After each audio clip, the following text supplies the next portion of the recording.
அன்பு தமிழ் நெஞ்சங்களுக்கு வணக்கம். இறந்தவர்கள் மீண்டும் உயிரோடு வர முடியுமா? ஒருவர் இறந்த மொத்த இரத்தமும் வெளியேற்றப்பட்டு கிரியோப்ரோடெக்டன்ட் கெமிக்கல் செலுத்தப்படுகிறது. பின்னர் சடலம் -190 டிகிரி குளிரில் வைக்கப்படுவதால் இதயம் மீண்டும் துடிக்கும் என டுமாரோ பயோ நிறுவனம் முயற்சிக்கிறது. 1999 நார்வேயில் பனிச்சறுக்கின் போது ஒருவர் 2 மணி நேரம் மருத்துவ ரீதியாக இறந்தாலும் பனியில் உறைந்ததால் மீண்டும் அவர் உயிர் பெற்றார். இதன் காரணமாக இந்த சோதனை முயற்சிகள் நடைபெற்று வருகின்றன. இந்தியாவிடம் எத்தனை செயற்கைக்கோள்கள் உள்ளன?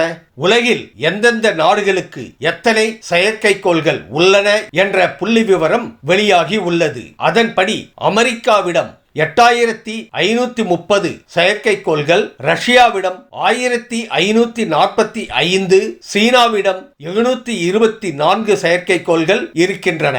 இங்கிலாந்திடம் 658, ஜப்பானிடம் 208, பிரான்சிடம் 108 செயற்கைக்கோள்கள் உள்ளன. அதே சமயம் இந்தியாவிடம் 105 செயற்கைக்கோள்கள் உள்ளன. ஐரோப்பிய யூனியன் விண்வெளி நிறுவனத்திலும் செயற்கைக்கோள்கள் இருக்கின்றன. சம்பளம் ரூபாய் 69 லட்சம். வேலை என்ன தெரியுமா?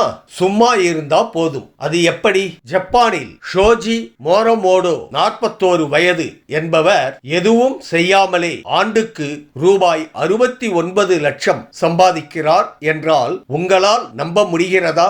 ஆம், நம்பித்தான் ஆக வேண்டும். டூ நத்திங் ஜாப் ட்ரெண்டில் அவர் தன்னைத்தானே வாடகைக்கு விடுகிறார். மாரத்தான் ஓடும்போது தண்ணீர் கொடுக்க, வீடு சுத்தம் செய்யும் போது பேசிக் கொண்டிருக்க, கான்சர்ட்டுக்கு துணையாக இருக்க, இதற்கெல்லாம் இவரை கிளைண்ட்ஸ் புக் செய்கிறார்கள். ஆண்டுக்கு 1000க்கும் அதிகமான புக்கிங் வருகிறதாம் இவருக்கு.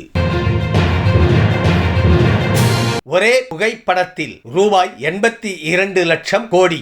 அமெரிக்க அதிபர் பதவியேற்பில் இந்த வரலாற்று சாதனை புகைப்படம் எடுக்கப்பட்டுள்ளது.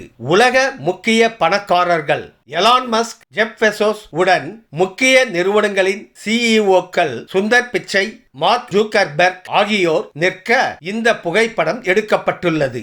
இவர்களின் ஒட்டுமொத்த சொத்து மதிப்பு சுமார் ரூபாய் 82 லட்சம் கோடி. இது இந்தியாவின் ஜிடிபியில் கிட்டத்தட்ட பாதியாகும். 2024 இந்திய ஜிடிபி ரூபாய் 84.88 லட்சம் கோடியாகும்.